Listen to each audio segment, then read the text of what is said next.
Hi, everyone. Thanks for joining us tonight for our webinar, Solar for Apartments, Success Stories and Support. This webinar is brought to you by Yarra City Council and Moonee Valley City Council. Tonight, we're going to hear from residents who have installed solar on their apartment buildings, as well as we'll hear about some supports that are available to people who are living in Yarra Council and Moonee Valley Council, and also more broadly in Victoria. I'm Mel Miller-Yule, and I'm a Climate Emergency Officer at Yarra Council.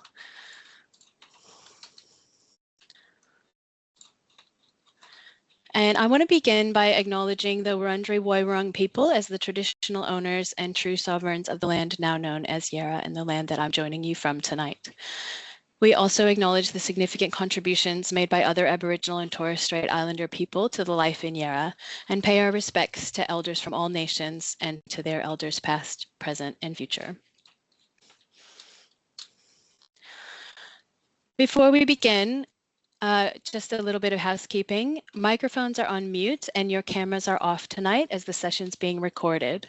So please post your questions in the Q&A section, and after our speakers, we'll ask the questions in the Q&A to the speaker panel so you can get your questions answered.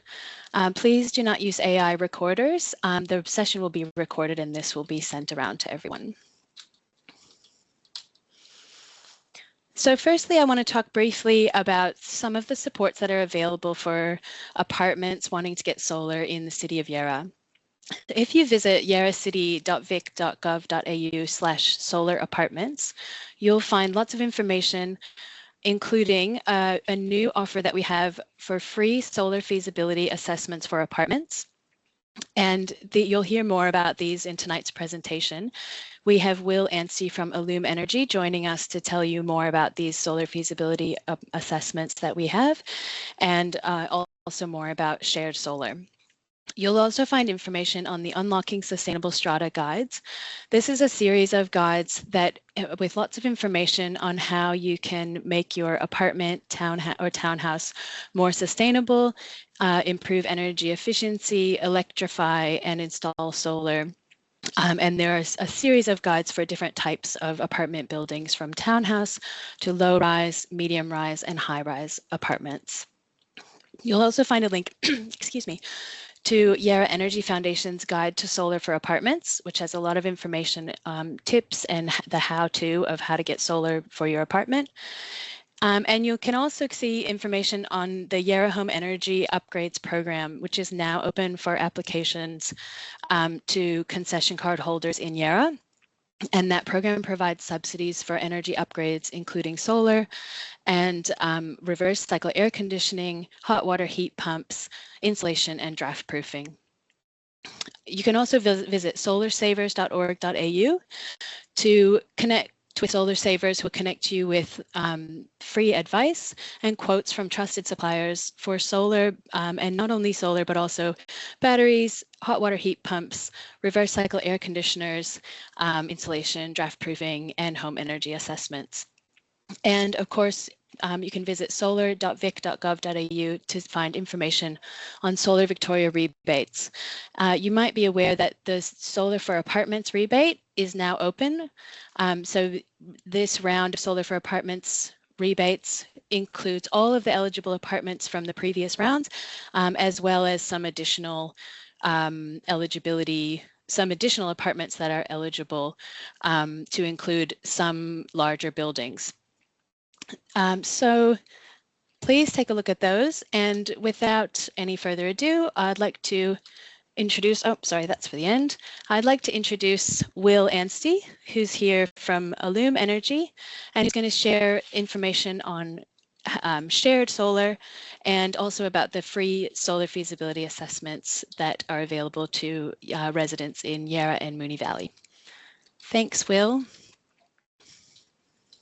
Thank you, Mel. Thank you for the kind introduction, and yeah, excellent turnout so far. So looking forward to hopefully sharing some education.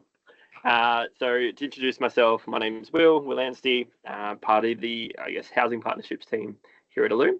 As part of, what I do here, we cover everything owners corporation related, strata related, and have worked across thousands of properties across Australia. And I guess very well set to support with any questions or queries that do come up when it comes to shared solar on apartments. So without further ado, we'll go through a few slides. I'll share a little bit about what shared solar is, who Illume is as a company. We are based, our international headquarters or HQ is here in the city of Yarra as well, which is a nice thing to have. No other councils can say that when I present for other, I guess, councils. So keen to step through this as well. So who is Illume? So basically, Illume as a company came out of the University of Melbourne in 2015. So it's quite a few years. Basically, our role was to democratize solar in hard to reach markets. What came of that was the invention of SolShare as a product. It is the world's first and only method of sharing solar behind the meter. We do actually manufacture that here in Melbourne, down in Dandenong, and we export that internationally. We do have over 7,500 apartments connected to shared solar in the world, with the other markets apart from Australia dominating in the UK and a little bit in the US as well. Our global footprint. As to why shared solar is of interest, I guess everyone must have, attending will have some interest in apartments and the difficulties traditionally of sharing solar within these. As we know, there has been a lot of solar in Australia, but there's been very little that has been taken up in apartments. And we, of course, wanted to change that with our very awesome technology. So how does SolShare actually work? So shared solar is an example, as we've got here. We've got a 6-apartment building as a smaller side example to give a rundown of how it all works. So I guess the first thing to know about an apartment building is, or unit block, is typically the rooftop is owned by the owner's corporation. It is common property. So the best part of this is the full solar asset for shared solar is actually common property as well. That's owned by the owner's corporation. So in this case here, we've got several solar panels on the rooftop. And these then are cabled down to a shared inverter. So that inverter is there to convert any of that DC power from the rooftop into AC power, which can then be consumed within the building. I guess the heart of the install arguably is the SolShare box, the white box here. So that goes in the wall, and that simply acts to take all of that energy that's coming through from the solar system when the sun's shining, and then provides a cable that splits the solar to each and every apartment within the building, as well as the common area, if you like, as well, which typically is the case. Now, the way that it does this is it actually measures the demand or hunger for electricity of every apartment 5 times a second.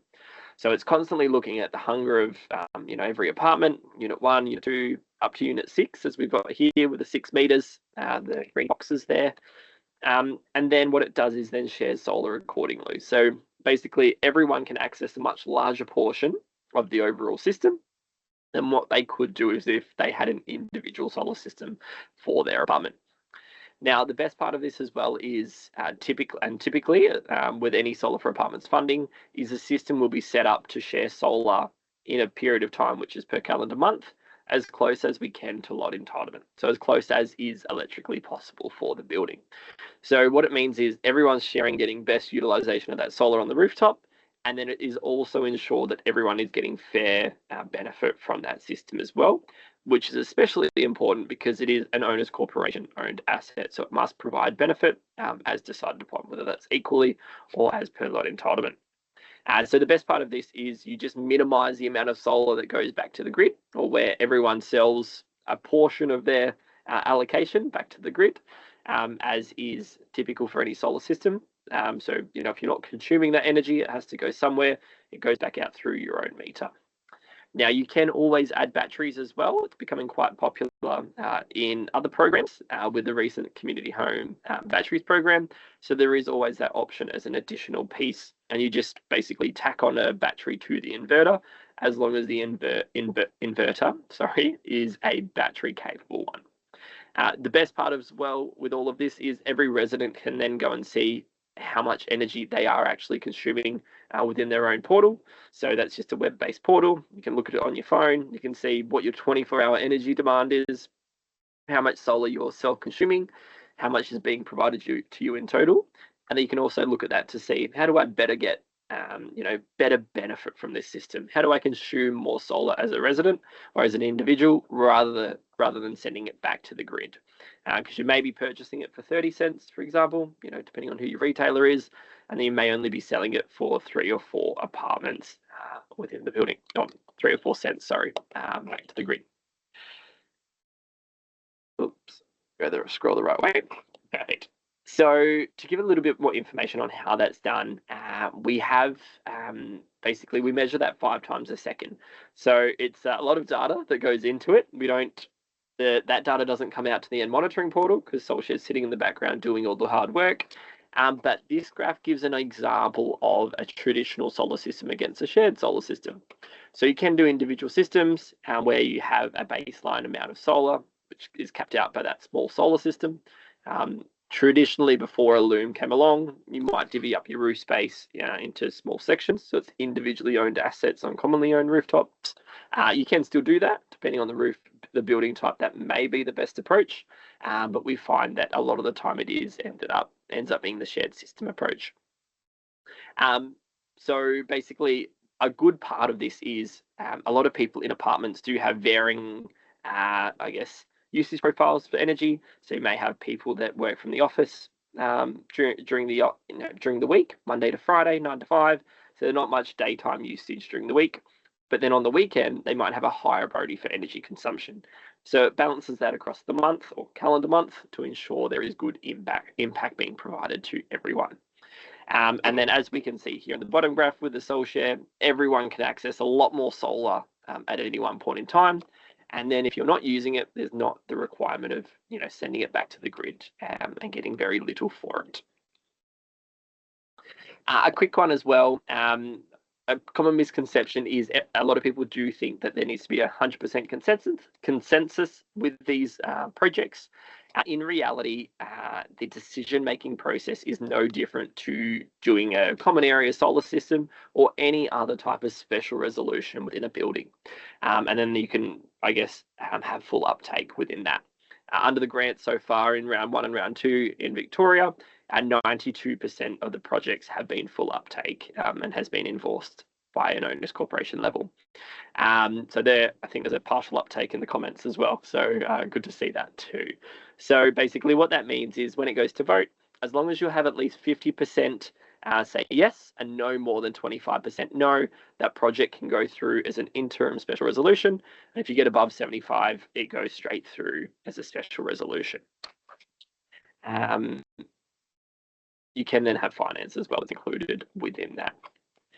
A few sort of really key tips that we've found across I think we've almost had around 500 buildings across Australia actually take it up under the funding so far. To secure the OC's vote, we say education is the key. So one of the strongest things we do as part of our role at Illume is supporting people and stratas or owners corps on their journey.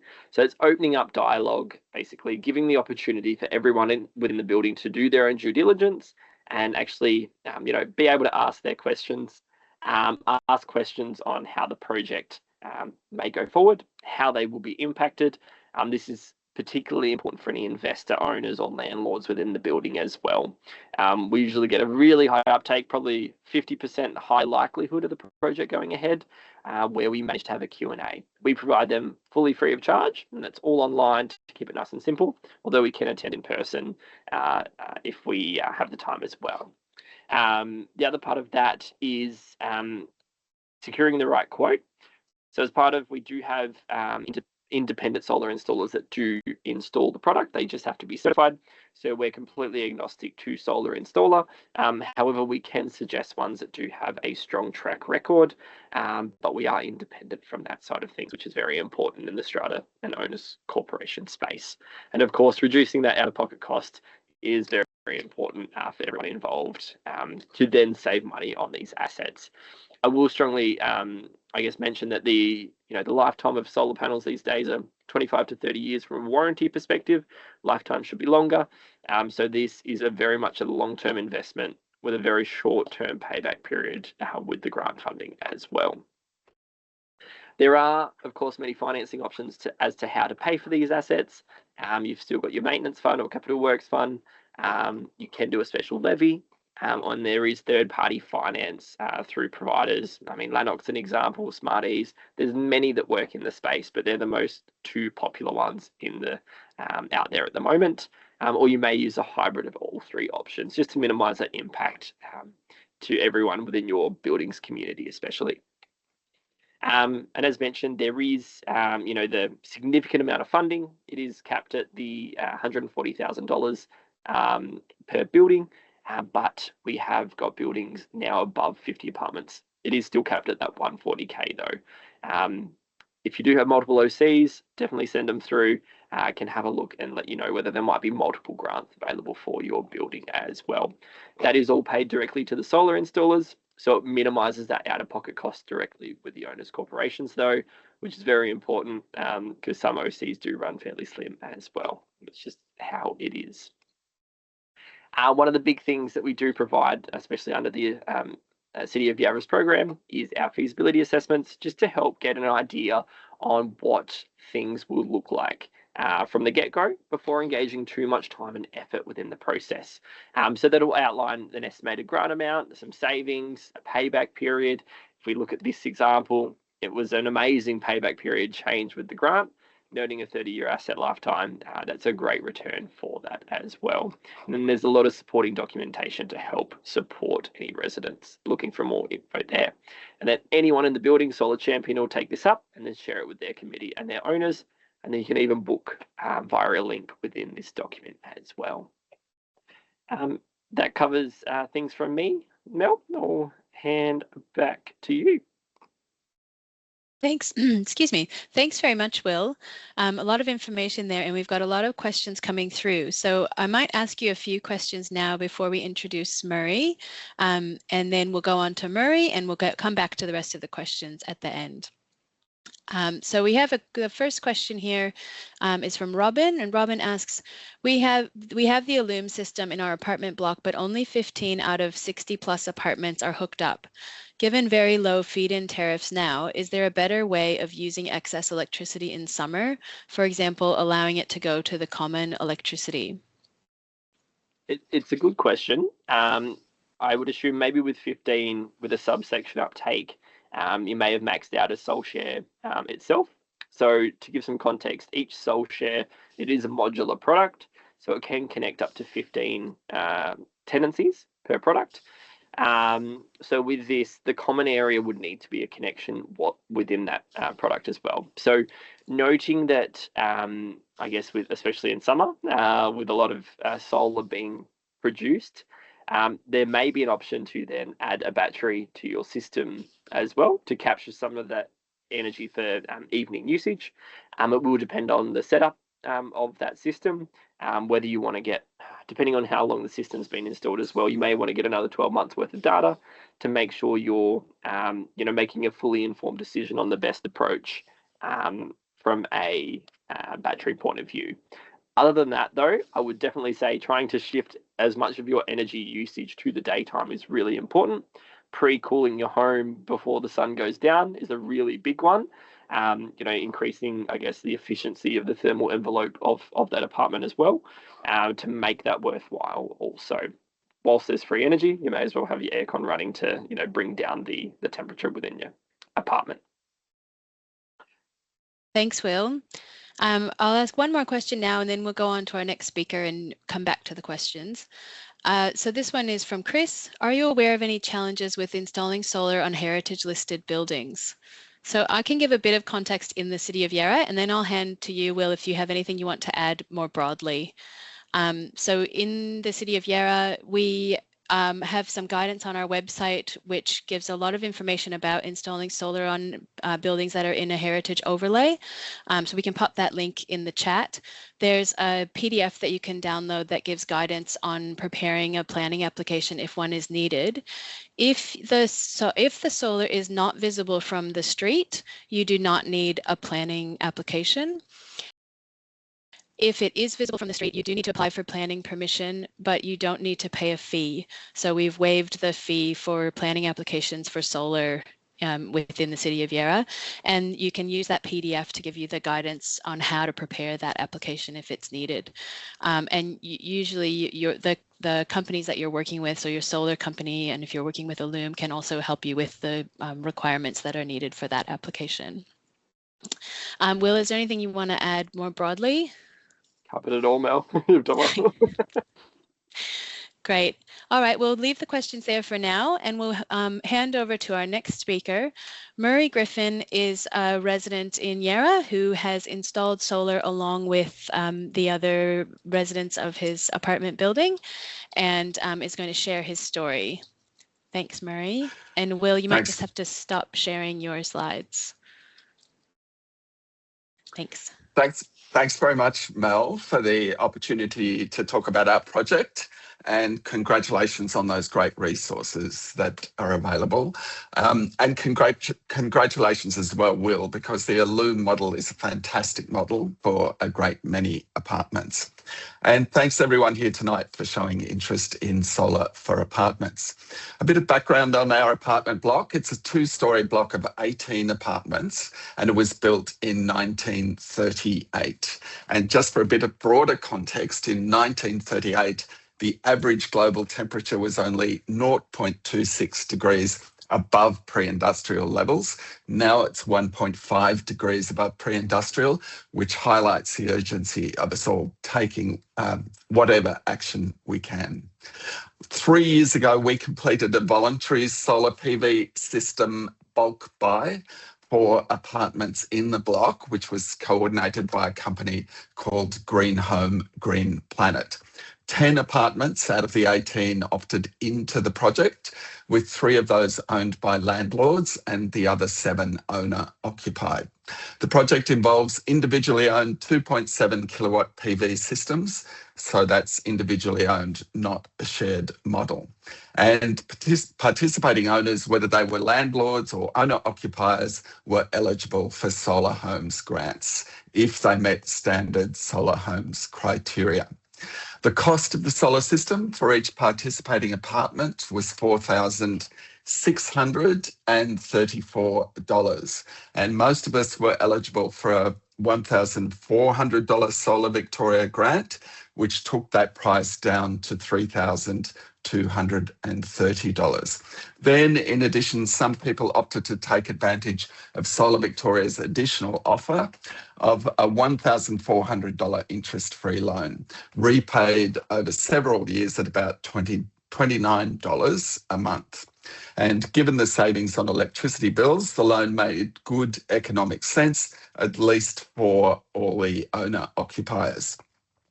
That combo of grant and loan brought the total upfront capital cost down to $1,834 per apartment, which I think, and my fellow, the other owners that participated, think it's a pretty amazing deal. So for others that are contemplating solar for their apartment block, I've got 9 points that I wanted to briefly mention. Firstly, I would strongly suggest testing the waters first to see what level of interest there is among the owners in your block. And when you test the waters, it's a good idea to spell out the potential advantages, of course, which can include higher resale values, higher rentals, as well as lower power bills. But you want to make sure you're not hectoring people to participate. And when sounding out those initial levels of interest, make it clear that the project will look for good quality systems from reliable providers that make economic sense for participants. Because like every other project that your Owners Corporation Committee does, people want to know that it's going to be value for money. And if you go down the voluntary opt-in path, which is what we did, you also need to make it clear that people who don't participate won't be asked to pay anything. Secondly, I think it's important to get independent advice, and we were extremely grateful for the support we got from Yarra Energy Foundation.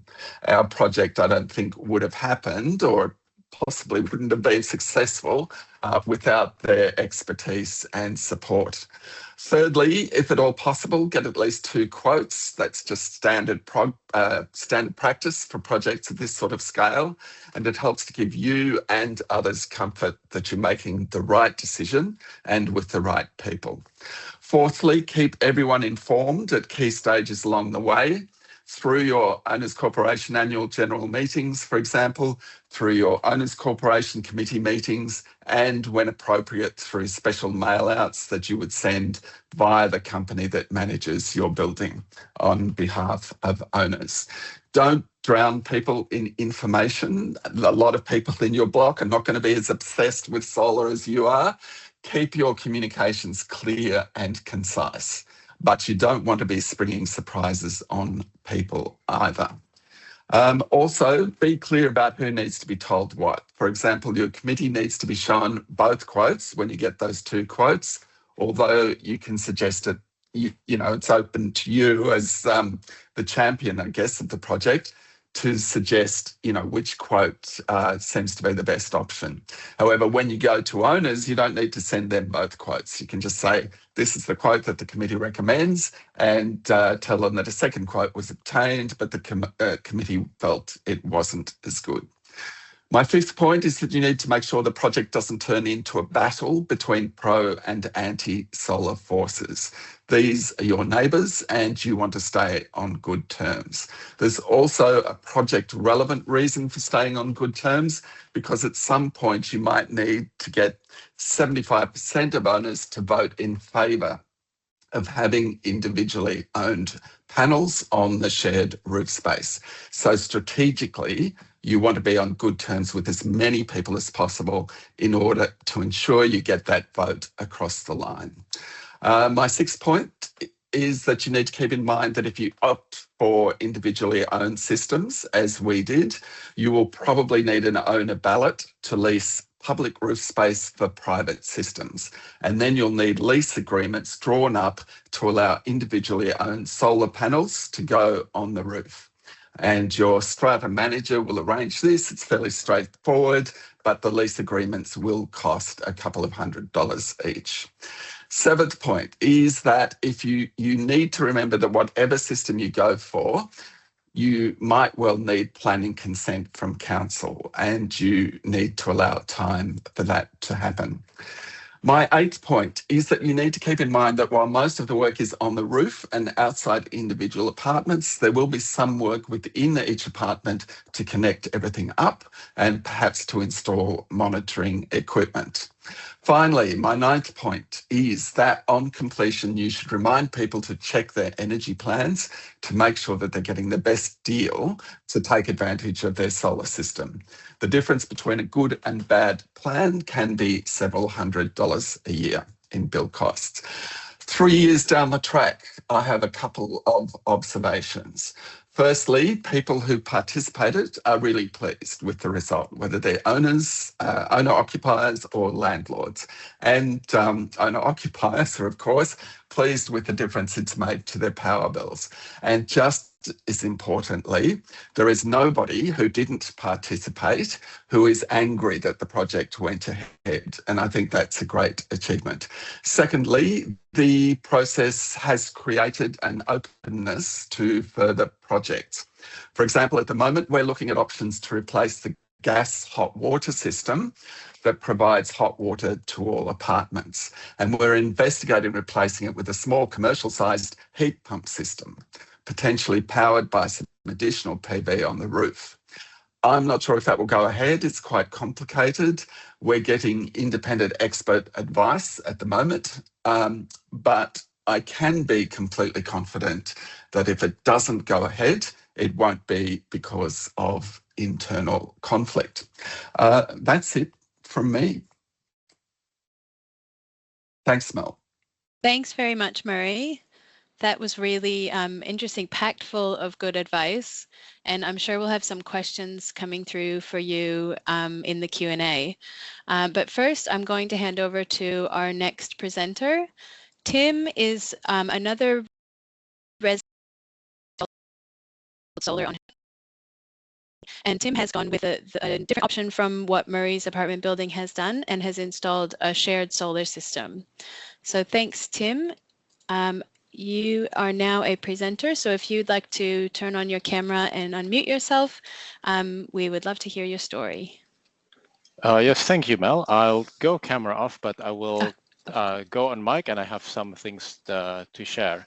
So I guess the first thing you might actually ask is, why do you want something like Solar Share? Well, it's because we've got 45 apartments, and to actually install it one by one or via the embedded network would just be a total pain in the ass and would cause chaos. That's why we decided sometime, I think in our AGM, to actually go, right, we're actually going with Soul Share. And most of the residents voted for it. And amazingly, 2 people voted no. I just don't understand what kind of people don't want free energy and lower power bill. But we got it passed, and it was around May 2024 where we actually made the decision and engage Plum Electrical to obtain the Solar Share and install it. And let's just say that even if you've got a proactive committee chair such as myself, watching every step of the process and on everybody's back, you have to be very patient. Like, the solar didn't become operational until 1 year later. There's way too much paperwork you've got to sign, and then there's delays here and there getting, God knows how many permit. Basically, if you want solar, plan in advance and don't expect it immediately. And even though our grant was I think it said like you had to install it within 3 months, I think they keep extending it because they realize it's completely unrealistic when, one of the biggest bottleneck is the electricity distributor. Won't name the guilty party here, but let's just say that's actually consumed several months of that. So just to give a quick preview on the kind of thing that you could save, I've captured, see if I can do a window, select window or screen. It doesn't seem to allow me to share a screen, but in which case, so what we went is for a 45 apartment block. Conveniently enough, we could fit 3 of Solar Share systems, which means it's 15 apartments per Solar Share unit. Each Solar Share unit also has its own inverter. Overall, it cost about, I think, $130-something thousand. And although it sounded daunting, under the Solar for Victoria apartment, our apartment blocks actually only out of pocket grand total of $4,000. So that's terrific outcome, where I personally only spent $100 on it, basically, to get the solar system. You might wonder about the point of getting it and how much we're actually saving. It's a 56 kilowatt system and clipped at 45 kilowatts, lots of numbers, but basically I'm going to try to translate it into dollar terms. The screen I wouldn't be able to share was, I had access to the page where I can see the solar consumption in the entire block for the last 3 months, and that includes, say, from 14 July, which is still in the middle of winter where we're not getting much solar, to now early spring where we're getting a lot of solar. And looking at the dollar value at retail, that's 6,500 kilowatt consume at about maybe 25 cents. So in 3 months alone, the entire apartment block saved probably conservatively around maybe, let's see, probably $1,700 already. So each of us save about perhaps $40 per quarter, which is not, that's probably a good meal out at a pub. But if you multiply that by 25 years lifetime of the solar, it adds up to about a lot of money, tens of thousands of dollars for the entire apartment block. In the 3 months, it also said we've reduced 8.4 tons of carbon dioxide. And even after all that, we actually exported 6,000 kilowatt hours to the grid. So that's helping to generate solar for everyone else to use. Now, you're not going to be making much money from the solar export. Most retailers only pay a cent now. So, and this is one thing that's actually important to everyone's listening. If you go with solar share, when you have it installed, you have to understand that in a 3-phase installation, you're only shared with 4 other apartments. So it's like blocks of 5 each. And you need to ask your installer to set it on demand mode. Otherwise, it's just going to prioritize. Anyway, the point is you want to ask your solar share on demand mode so that most of you get the electricity from the solar panel and not try to export it in the name of this algorithm fairness. The principle is that I would rather forego my 1 cent per kilowatt hour and give it to one of my neighbors. You know, that 1 cent is not going to make a difference, and it actually keeps the consumption in-house high.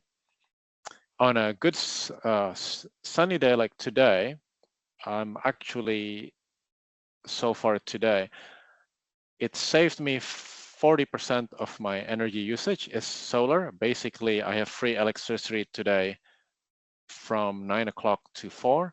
I look forward to more free electricity in summer. In summer, I would probably expect free electricity from between 8 to 5 or even 8 to 6 p.m. And this will actually also necessitate some change in habit. You would want to, say, run your washing machine or anything, your oven, during those hours. That might benefit you. We don't have a battery system, but if we did, we would save even more solar to bank to use at night.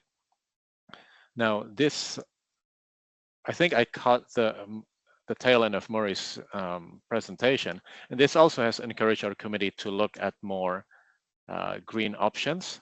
I am bringing to my AGM coming up the idea to actually power the owner corporation's electricity usage by installing even more solar panels, even if we have to pay out of pocket, and also possibly then replacing some of our gas heaters with heat pump water heaters powered solely by the solar electricity.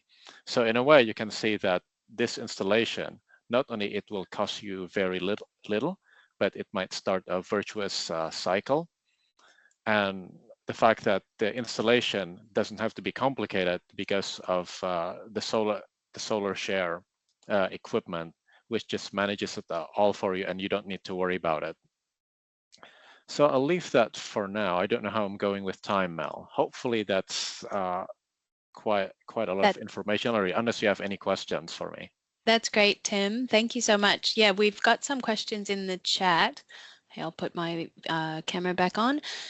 So we'll go into questions now, and I'll read out the questions, and if any of you, I'll let you know if there are particular questions for one of you, or it might be for all 3 of you. I'll start with a question for Murray. Simon asks, from what Murray is saying, can the system be installed for participating apartments only, not the entire building? If this is so, can the other apartments be added to the system at a later date when a change of ownership occurs? Yes, exactly. That's exactly right. You need to be aware that you're putting an individually owned system on the publicly owned roof, and you need to go through the procedures to do that. But that's definitely the case. And so an existing owner who decided against participating earlier could change their mind and have a system installed subsequently, or a new owner can come in and say, yeah, I want to do it.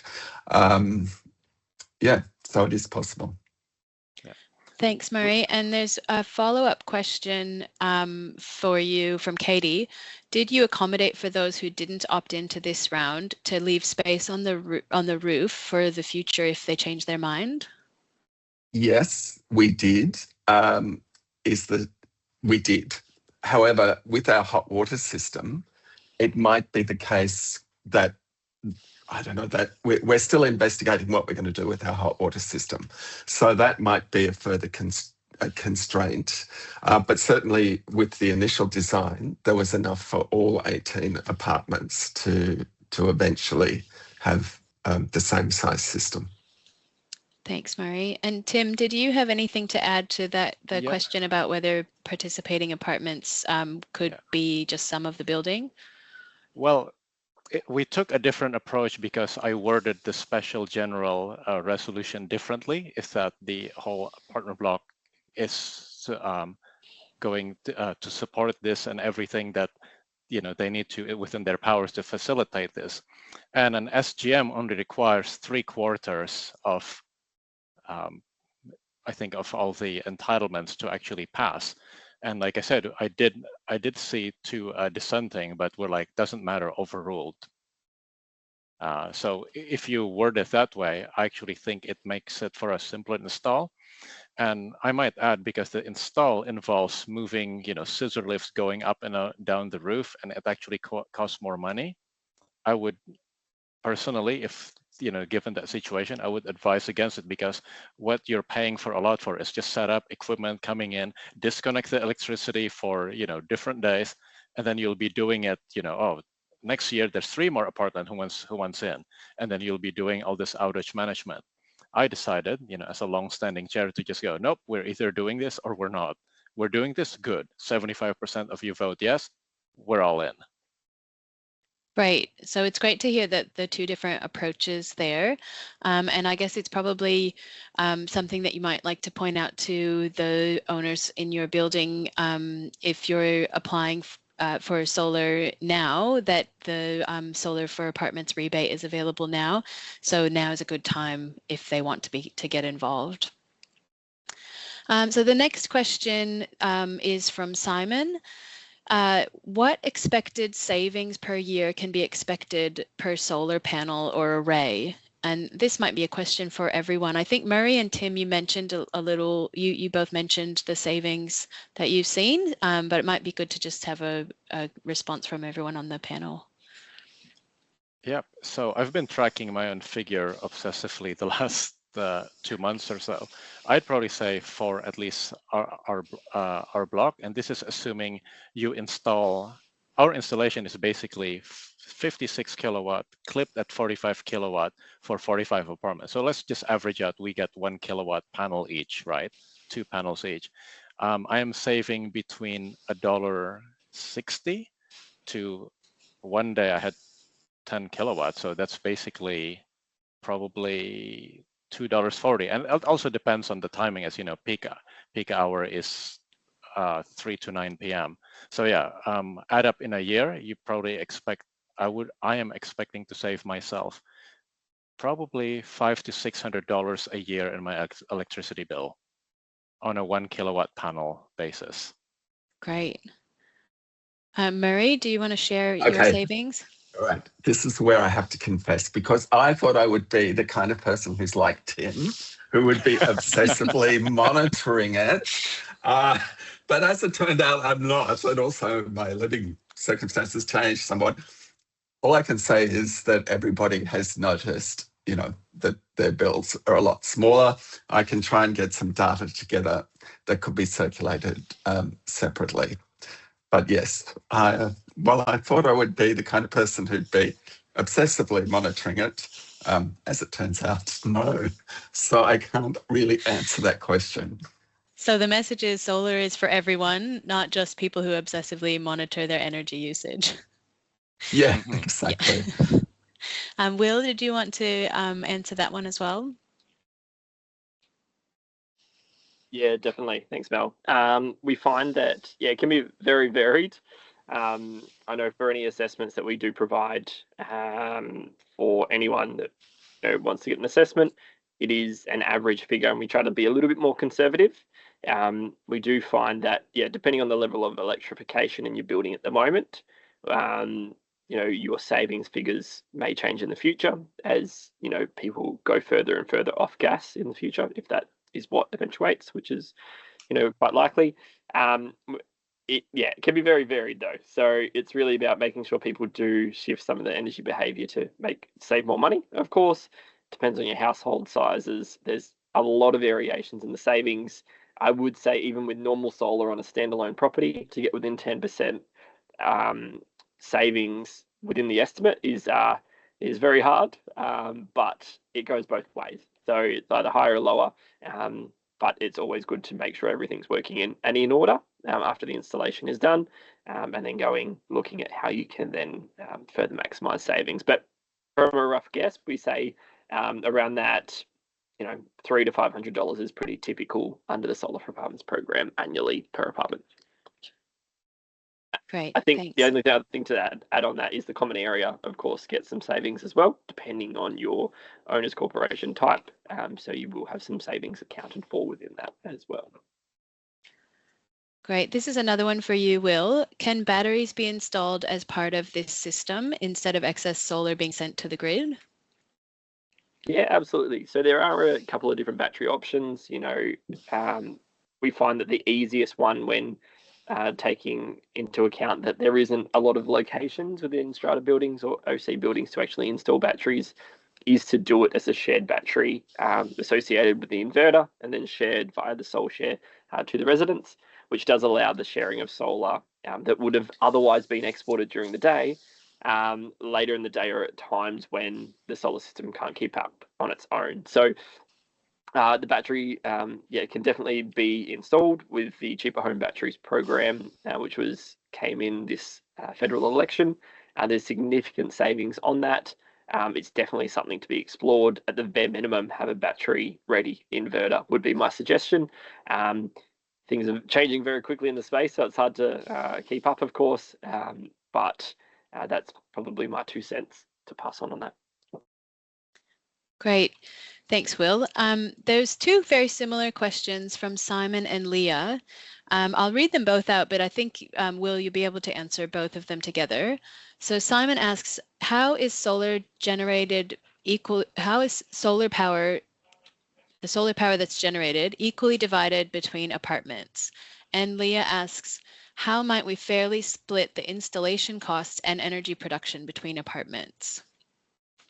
Yeah, so it's a good question. I guess to cover on, how the sharing works, we do work to lot entitlement or equal allocation as much as we can. We find that it is then designed for the building rather than the individuals. So it does mean it is a hands-off asset that doesn't need to be constantly managed or maintained, apart from making sure everything, the inverter and the actual solar system part of the system is working correctly. I guess then from a cost point of view, because it is an OC owned asset, the value of the asset is just funded as per lot entitlement, because it comes out of the owner's corporation, maintenance fund or through special levies. And as I mentioned briefly, you might have a bit of finance, special levies, or some of your capital works fund or maintenance fund, if you have permission within your owner's corporation to use those funds for the project. I think to cover off just on the how much it would roughly cost as well, it can vary, but typically it's around that $3,500 to $4,000 mark. To date, under the Solar for Apartments program, I think the stats were released recently. It was approximately 74% of the overall cost was covered for every project. So Tim had a pretty good scenario with the out-of-pocket cost with them, but yeah, typically around that 74% mark is pretty typical, which 74% coverage is incredible. That's inclusive of your federal STCs, which is another part of the rebate that's been around for many years. That gets applied just based on how many solar panels or the amount of solar generation that is generated. Yeah, I was surprised. Mine was like 90, in our apartment block is basically 97% coverage.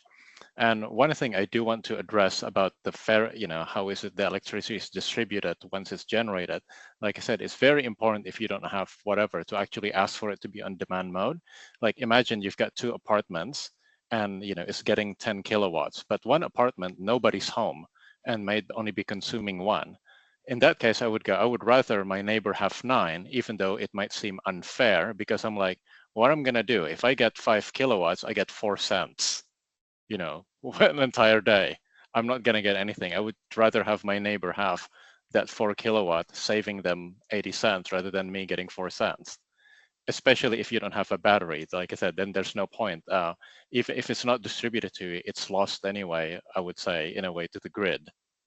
So rather than obsess about fairness, think about in terms of what can you do the most good for the most, of your neighbors. I think is a more community spirited approach. I think that's a really good point, Tim. And as you mentioned, the feed-in tariffs are quite low now, so it seems like a better use of your solar. The next question is from Peter. Peter says, I've put solar on my house for $0 upfront. Is this possible on a unit complex, for example, 42 units? So I guess Tim's example is very close to $0 upfront with the Solar Victoria Solar for Apartments rebate. Either Tim or Will, do you want to have a go at answering that? Yeah, it's, I guess, for $0 upfront, I wouldn't expect it. I guess with anything, sorry, apologies for the light, you can attempt to get down to that amount, but I would keep in mind that, I guess, when you are balancing cost, quality, and time, there is a balance of those things, and technically there is a chance of getting a $0 out of pocket cost up front. However, I wouldn't say any of the, I guess, reliable installers that we work with who have a track record delivering the projects would be able to get to that, who have the knowledge of what's involved in these sorts of projects. But nonetheless, doesn't hurt to try, is how I'd say. Yeah. Yeah, I'd say because I'm also the money man in the apartment block. So like I said, we had installed a 56 kilowatt system and we paid $4,000 out of pocket, and our inverters are only 45 kilowatt anyway. I would have just said if we wanted $0 out of pocket, we could have said to the installer, install a 50 kilowatt system instead, or exactly 45, and the costs we recover from the panels alone would have resulted in $0 out. So maybe, either try to actually get it off your maintenance, your sinking fund, if if your rules permit, or just size it according to what the government rebates give you. I think it's also important to remember that, you don't need to get it perfect and, the max size. Sometimes the good is better than nothing than trying to chase the perfect solution. Great, thanks, Tim, and thanks, Will. Katie asks, can a loom be installed in a building with an embedded network? And how about individual solar systems like Murray's building? Happy to cover that. I guess in short, an embedded network, absolutely. Under the current guidelines for the Solar Victoria grant, you're not eligible for funding, just because as an embedded network, there are slightly different rights or regulations that you have to meet, or the embedded network has to meet. So it's just a little bit different. But in saying that, you're more than able to install SolShare on an embedded network. It does mean that the actual ownership of the solar system does sit with the owner's corporation. With any other approach with an embedded network, usually it's behind the gate meter, and then there's, I guess, some dilution of benefit to the residents, or it's not equitably shared within the building, unless you'd put it behind the common area. But again, then it's just the common area getting those savings, and typically, fundamentally, there is a high level of underutilization of solar in common area systems, unless sized correctly. Basically, your embedded network may not be as into having your own solar generation piece behind the sub-meter, but definitely happy to help with any queries directly on any projects for that as well. Thanks, Will. Miranda asks, Will's presentation noted options for up to 50 lots, and both Tim and Murray have sites under 50 lots. What are the options for larger buildings, for example, 100 to 150 lots? I'll cover a little bit. For the funding, I guess there is that per owner's corporation, the funding is applicable to. So if you had, say, 150 apartments across 3 buildings, each with 50 apartments per owner's corporation, you would be able to access multiple grants because it's per OC. Some of the assets we've done over 100 apartments in a building itself. And it just depends on, can you get a quick desktop feasibility assessment done for the building and then look at what the other options are. If it is a building of that size, though, there may be a chance that a common area system only may be the best way to go, or maybe just a subsection of apartments within that building to be utilised as well. So a few different options, but I'm happy to assess anything if needed as well. And a related question from Simon. You just mentioned that in that instance, you might look at common area only. Simon asks, for a building of 20 to 30 apartments, is it more realistic to have solar to power the common area lighting and facilities instead of the apartments? So the beauty of, I guess, the grant itself is you can actually connect the common area to the shared system and still access the grant. So that's just another connection, or maybe a couple of connections, depending on the size of how many phases that connection is for the common area. We find that, I guess, one thing to note is common area solar is not subsidised under the grant. You do need to connect to the apartments, and that's what unlocks the grant actually being there. So we find that if you had the option of common area solar against common area and apartments, or even just apartments, it typically is cheaper to go down the common area and apartments via a shared system. Noting at the same time, you could still add additional solar as a dedicated common area system as well. So whilst the grant is around, noting that there is only 5,000, I guess, spots within the grant in the current round, it is highly likely that the best financial position and outcome for that building will be shared solar. But of course, do your research. Look at the resources. Yarra has a lot. We're happy to put our 2 cents in and get some opinions from some solar installers too. Thanks, Will. These are 2 similar questions about the ability to install solar. So Penny asks, are solar panels always able to be installed no matter the roof structure or regular high wind speeds? And a related question from Leah, can an older tiled roof safely support panels, and would this be more costly to maintain? I'll answer with because I asked the same question. We've got a collarbone roof, and I asked to actually see the engineering certificate from the installer of the clip system they use. And it's basically hurricane level winds, in which I don't worry about them, because if we experience hurricane level winds, I also wouldn't have a roof. So never mind the solar panel on it. I think I have a bigger problem than that. So, but yeah, do check what kind of installation system they use and the engineering certificate for it. Thanks, Tim. Will or Murray, do you have anything you'd like to add to that? I think the only thing. You go, Mark. You go. We did install on a tile roof, so I know you can do that. I think the only thing to add to that as well, there is a lot of tile roofs that do get installed.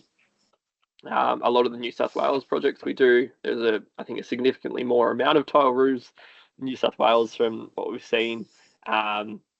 It's more than possible. It's I guess the big thing to note is, I guess, workmanship and warranty on the work, which is a big thing when dealing with those older roofs from those installers. I guess these installers are very well versed in working with these types of rooftops, whether it's standalone homes, whether it's multi-residential buildings. But that is really important to look at the workmanship warranty from the solar installer that you're looking at, or multiple installers you're looking at, just to see what that is. Because, and I will say, having been in the solar industry as a project manager in the past, going back to jobs to fix them is far from ideal. So the installers, especially in the commercial space, do have the onus to actually provide a good, or make sure everything's clean cut and working well, and there's no roof leaks when the project is finalised. Thanks, Will. A quick question for you. Is it possible to get a copy of your slide deck? Is that all right if we share that with participants? Absolutely. I'll send it straight through your mail. Thank you. We'll take one more question and then we'll have to wrap up.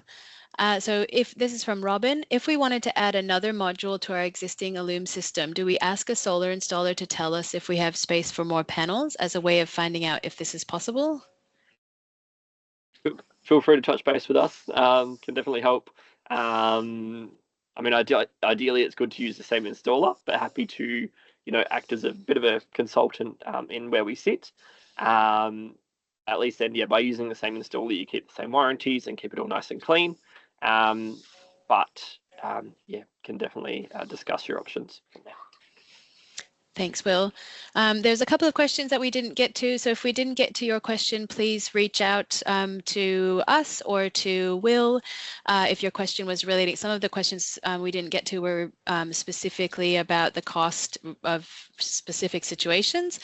So please feel free to get in touch with Illume if that's something you'd like to find out more about. So I'll just share this where we can find more information. So you can find out about the free solar feasibility assessments for apartment buildings in Yarra and Moonee Valley.